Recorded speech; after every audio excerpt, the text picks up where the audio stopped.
Salut, c'est une veste Pokémon. J'espère que ça va. On est sur une vidéo.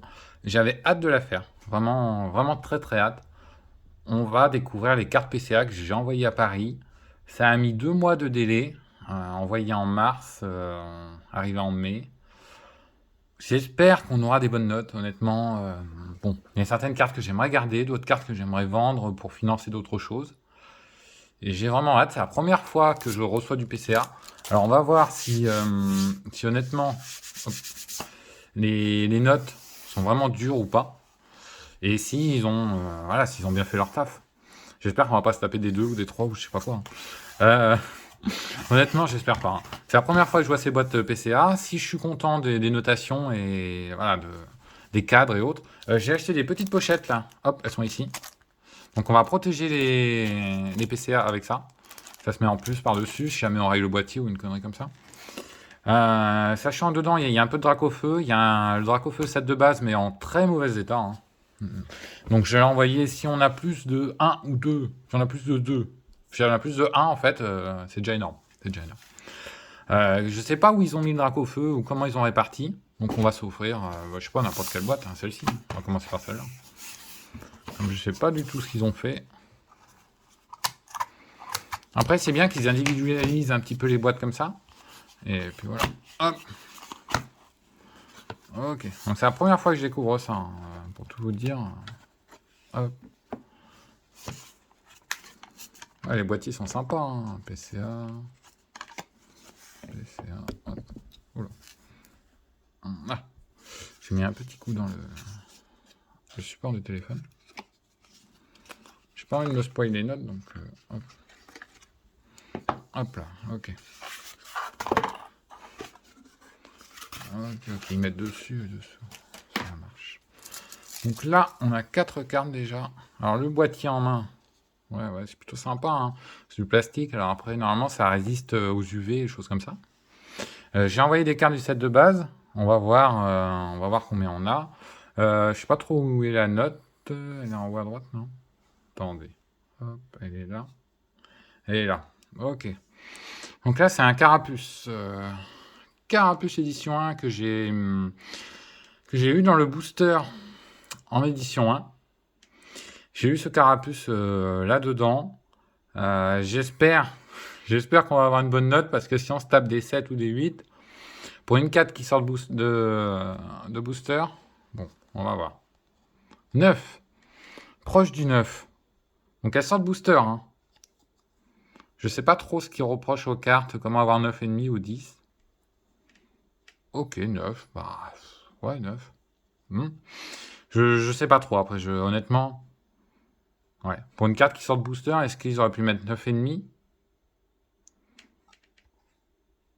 Après, elle avait pas de point blanc, hein, elle avait rien du tout, elle était nickel chrome, mais bon. Peut-être que ça va. Ouais, bon, après 9, c'est bon. C'est pas non plus mauvais. Mais bon, on espérait peut-être un petit peu mieux. Hop. Alors, le Matchok, pareil, édition 1, bah, qui venait du même booster. C'est exactement pareil. J'ai fait attention pour l'envoyer. Normalement, il n'y a pas de point blanc, vous pouvez voir, hein. C'est nickel chrome. Et alors, lui, je sais. Ah, il a eu une meilleure note apparemment, hein. Et pourtant, il sort du même, du même booster, hein. Donc, ok, 9,5. Voilà, j'aurais préféré le Carapuce, honnêtement, hein, pour tout vous dire. J'aurais préféré Carapuce 9,5 parce qu'il se revend plus cher en 9,5 que le Matchok. Mais bon, voilà, c'est une bonne note, 9,5, hein. Surtout les Dracofeu, hein, où je suis un petit peu stressé pour les Dracofeu. J'aimerais bien avoir des bonnes notes sur les Dracofeu. Hop, on continue. Le Magnéti édition 1. Magnéti, pareil, il venait du même booster. J'ai pas envoyé le lot que j'ai eu dans le booster édition 1 du set de base. Je vais attendre un peu pour l'envoyer. Parce que je voulais voir les notes que j'allais avoir sur ces cartes-là avant. Donc Magnéti, voilà, excellent état, hein. Pareil, hein, vous pouvez voir, c'est vraiment nickel. Ah, il a eu 9. Ok. Donc, bon, ce sont des cartes qui viennent du même paquet, hein. Elles ont eu le même traitement. Donc, hop. Le Chenipan édition 1. Donc, je sais pas si ça cote, hein. Aucune idée. Je regarderai après sur eBay à combien ça part. Ou je la garderai peut-être, hein, je verrai. Petit Chenipan édition 1. Du même booster également. Ah, j'ai envoyé un Reptincelle, je crois. Ah, j'ai hâte de voir combien il a eu le Reptincelle. 9, proche du 9. Ok, proche du 9. Alors, pourquoi proche du 9? Alors, là, on voit une marque, mais c'est le... C'est pas la carte, hein, c'est le boîtier qui a une marque, là. Je sais pas pourquoi il y a cette marque, genre de marque ici, là. C'est pas sur la carte, c'est vraiment le boîtier en lui-même. Et, alors, attendez. Hop, il y a la même chose, là? Ah oui, la même chose. D'accord. Et celui-là qui a une 9,5, c'est pareil? D'accord, c'est le boîtier qui a ça. Bon, bah... Écoutez, ouais. Ouais. Là où ça va devenir un peu plus important, ça sera sur les cartes qui valent un peu plus cher. Ouais. J'ai hâte de voir combien ils ont mis à mon drac au feu. Ça de base. Hein. Ils ont mis 1, 2, 3. Hop. Hop. Hop là. Et pour l'instant, je sais pas pourquoi il y a cette marque sur le boîtier. Là. Je sais pas sur les boîtiers PCA si vous avez déjà vu cette marque-là. Bon, moi, c'est en reflet. Oui, il y a comme une sorte de petite auréole par ici.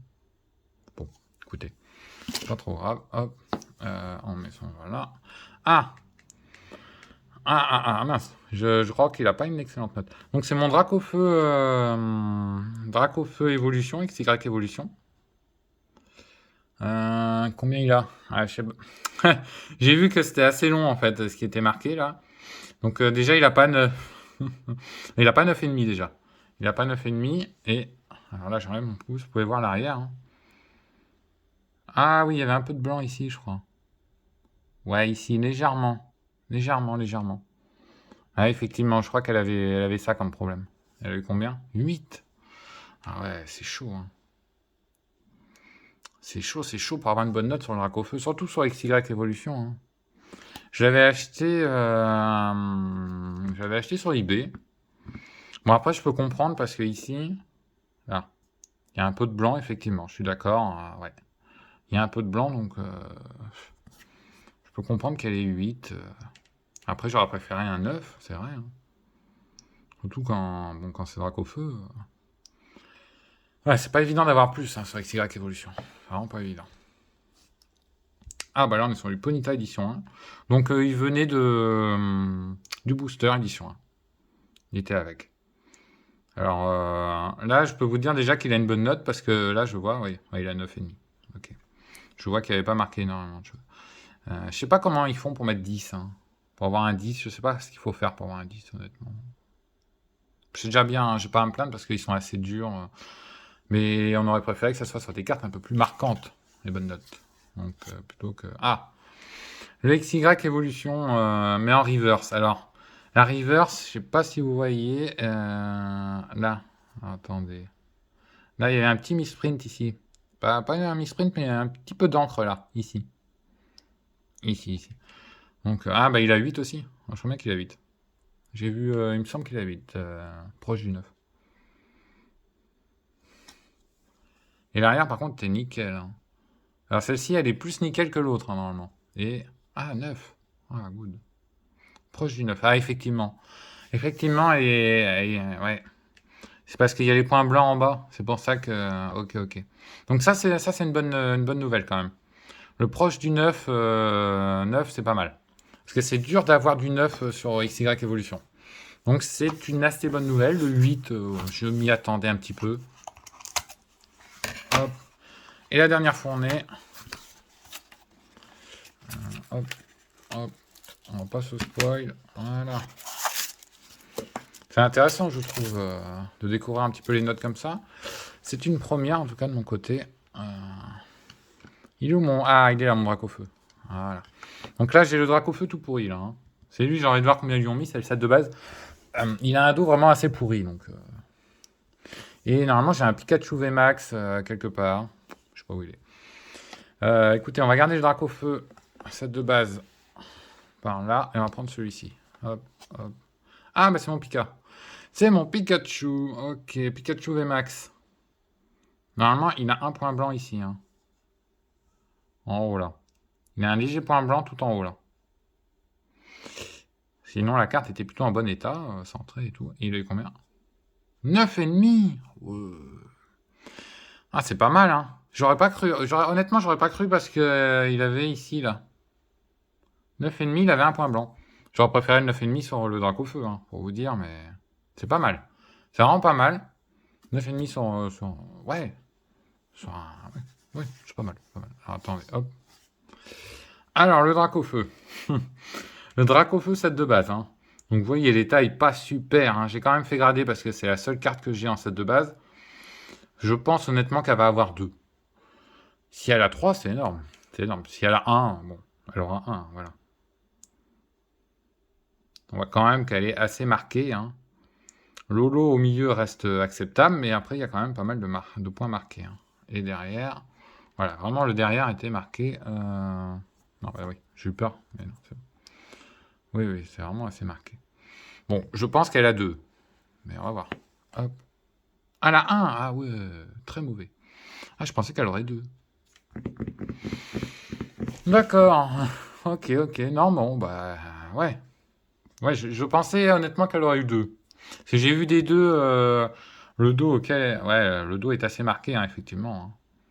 C'est bien marqué quand même le dos. Mais l'avant me semblait un petit peu acceptable, quoi, hein. Surtout au niveau de l'holographisme, là. Après, d'ailleurs, d'accord, là, ouais, c'est marqué, mais... Bon, 1. Ok, ok. De toute façon, je m'y attendais un peu, hein. Je m'y attendais un tout petit peu. Hop. Le Reptincelle. Alors, le Reptincelle, il cote pas mal. S'ils m'ont mis 9, ouais, si j'avais 9,5 ou 10, ça serait bien. Parce que, bon, c'est l'évolution du Dracofeu. Bon, il est en édition 1, pareil, il venait du booster que j'avais ouvert. Donc, le dos, hop, on regarde ça. Donc, lui, il était nickel, hein. Nickel chrome. Je pense qu'il a 9 ou 9,5, mais on va voir. Il a 9. Ok, ok. Alors, pourquoi il a 9 alors qu'un chenipan, non, un Ponyta, un Ponyta à 9,5 et qui vient du même endroit, ils ont eu le même traitement, hein. Alors peut-être que après il y a un centrage ou je ne sais pas quoi, mais pour moi la carte elle est nickel, hein. Elle est nickel. Il n'y a pas de point blanc. Bon, peut-être que ça aurait plus dû être un 9,5, mais voilà. Après. Et la dernière carte, hop, hop. Ah, un Nidorino, ok. Donc il vient aussi bah, du même booster, hein, voilà. C'est la suite. C'est la dernière carte. Hop. Ouais, nickel, hein. Mais je sais pas pourquoi il y a ce marquage là. Il faudra que je fasse attention parce qu'il y a un petit marquage. C'est un petit peu chiant. Ok. Et elle est combien elle? 9. D'accord, elle n'a pas eu 9,5. Ok, ok. Bon, et ben dans l'ensemble plutôt satisfait. Je suis étonné du Pikachu. Du Pikachu VMAX, je suis vraiment étonné. Un 9,5. Pour moi, ça valait pas 9,5, hein. Ça valait pas 9,5. Au contraire, lui valait peut-être 9,5 parce que je l'ai acheté neuf, la personne a fait très attention et il n'y a rien du tout, hein. Il est bien cadré. Et après, voilà, hein. Voilà, voilà. Lui, 8, peut-être un petit peu sévère. Bon, peut-être un petit peu sévère. Mais le Pikachu VMAX 9,5, bon, c'est plutôt une bonne nouvelle. Après, à voir ce que je vendrai pour renouveler un peu ma collection. Bon, à voir. Mais c'est vrai que bon, le Dracofeu, pareil, j'aurais voulu un 2. Bon, après, il a un. Je sais pas, un Dracofeu en 1, combien il vaut sur eBay. Je regarderai. Mais... Sinon, je regarderai parce que c'est quand même la carte de l'enfance. Donc, on a beaucoup de... Non, attendez. 9,5. Ouais, 9,5, on n'en a que 2, hein. Ouais. On a quand même beaucoup, beaucoup de 9. Bon, c'est pas des 8, heureusement, hein. C'est des cartes qui viennent de booster. Donc on a ce tas-là en 9 et ce tas-là en 9,5. Et bien entendu, 9,5, c'est pas les meilleures cartes. C'est bien dommage. C'est bien dommage que le Reptincelle n'ait pas eu 9,5. Au lieu de ça, j'ai un Ponyta. Mais bon, ça reste de belles notes quand même. Mais ce ne sont pas des cartes de brocante ou des cartes achetées d'occasion. Donc, honnêtement, à l'œil nu, moi, je ne peux pas faire la différence entre le Ponyta et le Reptincelle. Surtout qu'elles n'ont pas de marque ou de point blanc. Ce n'est pas possible. C'est impossible. C'est impossible que je fasse la différence, hein. Elle est parfaitement centrée, elle est nickel. Donc proche du 9, c'est vrai. C'est dommage, il y a pas mal de gens qui leur reprochent notamment de pas mettre le détail comme avec Beckett par exemple. Beckett qui est un organisme anglais, et ben eux ils mettent le détail. Donc c'est dommage, s'ils nous mettaient le détail, on pourrait plus se dire ah oui d'accord j'ai eu 9, je comprends, le centrage est pas bon. Alors Beckett par exemple, sur le Reptincelle, ils vont vous mettre 4 petites notes avant, et ils vont mettre le centrage, après qu'est-ce qu'ils vont mettre, par exemple la couleur, ou je sais pas exactement les termes qu'il y a marqué, mais ces 4 petites notes font la note globale. Alors que là bon, on est obligé de se taper la note de 9 sans savoir pourquoi ça a eu 9 et non 9,5. Donc c'est vrai, j'ai vu certaines personnes qui étaient déçues de PCA. Moi là dans l'ensemble, je suis plutôt satisfait. Je suis très étonné pour le Pikachu, parce qu'il a un point blanc en haut à droite, il a 9,5. J'aurais plus vu un 8,5, 9. Et je suis un petit peu déçu pour le Dracofeu en haut, qui a eu un 8. J'aurais préféré un 9. Et bon, en reverse, 9 c'est déjà bien. Bon, dans l'ensemble, plutôt satisfait. Je pense que je renouvellerai l'expérience PCA. Je vais vendre quelques cartes, ça me permettra d'en envoyer d'autres à PCA. Et puis voilà, après, c'est vrai que ce sont des jolis boîtiers. Celles que je vais garder, les cartes que je garde, hop, je vais les mettre sous protège, là, comme ça. Et puis voilà, les Dracofeu, je pense que j'ai gardé. Pikachu, je garde. Et puis le reste, je verrai. Voilà. Et j'espère que ça vous aura plu, ce petit déballage PCA. C'était la première pour moi. Au niveau des boîtiers, je les trouve plutôt pas mal, hein. Je sais que les boîtiers PSA sont mieux. Ils tiennent mieux, ils sont un peu plus gros, plus massifs. Là, ça fait un peu plastoc. Bon. Après, honnêtement, j'ai pas payé extrêmement cher, hein. Là, j'ai 11 cartes. J'ai payé 10 euros par carte. Et encore, après, c'est un peu dégressif. Il me semble que c'est un petit peu dégressif. Mais en tout, j'ai payé 110. Bon, ça reste un petit peu cher. Mais par exemple, sur le Reptincelle que j'ai gradé, est-ce que je vais pouvoir gagner un peu plus d'argent parce qu'il a 9? Je sais pas. Là, je peux pas trop m'avancer. J'ai pas encore étudié assez le marché, hein. Mais je regarderai. Après, je trouve que pour conserver les cartes, c'est intéressant. Si vous voulez envoyer des cartes, par exemple, vous avez un super Pikachu VMAX, vous voulez l'envoyer, c'est intéressant. Vous avez un joli coffret, un joli boîtier, pardon. Ouais, vous avez un joli boîtier, ça protège les UV. Dans le temps, ça tient en plus. C'est pas mal. C'est vraiment pas mal. Voilà. Si je la vends, par exemple, celle-ci, et ben après, j'achèterai autre chose. Mais bon. C'est vrai qu'elle avait un point blanc, tout petit point blanc là en haut à gauche, 9,5, alors qu'elle a un point blanc. Alors putain, ça n'a pas de point blanc et se tape à 9. On est un petit peu voilà, perplexe. Voilà, perplexe. S'il mettait le détail avec les 4 petites notes, je pourrais me dire, ah ouais, il a eu 9 parce que. Voilà, là, je peux pas me dire pourquoi il a eu 9. Donc peut-être qu'il devrait évoluer. J'ai vu qu'il y avait un autre organisme de gradage qui s'appelle MTG, je crois. Alors eux, apparemment, ils sont pas très sérieux parce qu'ils mettent des 10 à tout. PCA reste une valeur sûre et montante. Donc si vous avez des cartes à grader, je vous conseille PCA. PSA éventuellement, si vous avez du Dracofeu, des cartes set de base, mais alors là par contre le problème c'est le délai. Le délai sur du PSA, c'est 1 an, une année. Donc après un moment, honnêtement, vous avez même plus envie de recevoir vos cartes. Je veux dire, vous perdez l'envie. Si vous envoyez 20 cartes et que vous attendez 1 an, au bout d'1 an, mais vous oubliez carrément quand vous les recevez, vous en foutez quasiment un peu, hein, au bout d'1 an. Là, 2 mois, j'étais pressé de les avoir. Mais 1 an ou 2 ans, même peut-être qu'ils ont monté à 2 ans, même le délai, sur certaines grosses commandes. Ils avaient dit même on arrête pendant un temps parce qu'on a trop de commandes. Voilà. Je trouve que PCA reste le meilleur organisme de gradage actuellement pour la France. Peut-être Beckett, mais je connais pas assez Beckett. Je sais qu'ils ont des meilleurs boîtiers, ils expliquent mieux au niveau du gradage.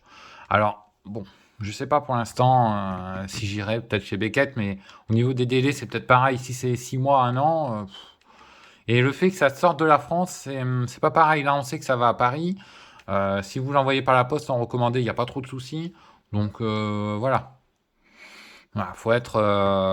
Je pense que PCA est une valeur sûre. Après, certains critiquent beaucoup leurs notes et c'est normal parce que quand vous avez 9,5 sur le Ponyta et vous avez 8 sur le Dracofeu, sur le 9 là, sur le Nidoran, Nidorino, ben, c'est normal qu'ils critiquent un petit peu les notes parce que vous ne pouvez pas expliquer pourquoi lui a eu 9, pourquoi lui a eu 9,5. Alors que ce sont les mêmes, et que c'est le même booster, et que c'est 9, et que c'est conservation pareil. Blister, pochette et tout le reste, uploader, tout le machin. Donc, même il pourrait mettre éventuellement à l'intérieur des petites boîtes une explication Peut-être pas sur le boîtier, parce qu'ils vont garder leur boîtier comme ça, mais une explication pourquoi la carte a eu 9. Ça, éventuellement, ça serait intéressant. Ils mettent une petite note, et après, on voit comment ils ont évalué. Comme ça, les gens comprendraient mieux. Bon. Mais ça, c'est qu'une idée. Bon, la vidéo fait quand même 20 minutes. J'espère que vous aurez regardé jusqu'à la fin. Si ça vous a plu, n'hésitez pas à le dire dans les commentaires. Il y aura d'autres vidéos PCA, mais voilà, le délai étant de 2 mois. Voilà. Il va y avoir des cartes que je vais envoyer. J'ai mis de côté certaines cartes. Bon, on va voir. Il y a d'autres cartes encore plus belles. Bon. J'ai notamment une holo, l'holographique, qui est sortie de ce booster. Et honnêtement, si elle a 9, je serais déçu parce qu'elle mérite un 9,5 ou 10. Elle est en parfait état. Bon. Mais on verra. On verra. Là, pour une première expérience PCA, c'est plutôt une bonne expérience. Je suis pas trop déçu des notes. Bon, le 1, je m'attendais plus à un 2, mais bon. Le Dracofeu, il est pourri. Donc. Bon, voilà, j'ai vu des 2 sur les Dracofeu plus pourris, mais bon, c'est pas grave. Voilà. Bon, allez, je vous laisse. Merci encore d'avoir regardé la vidéo. Prochaine vidéo, je vais réceptionner un colis de chez Gelo Store. Je parlerai un petit peu du site Gelo Store, notamment au niveau des délais de livraison, ce qu'il faut faire. Voilà. Je parlerai un petit peu de Gelo Store qui est un bon site, mais attention quand même. Et peut-être que je ferai une vidéo ouverture d'un autre coffret, Destinée radieuse, Nostanfer. Parce que comme je vais recevoir d'autres coffrets, autant l'ouvrir si on peut aller chercher un drac. Éventuellement. Allez, je vous remercie et ciao, portez-vous bien et à bientôt.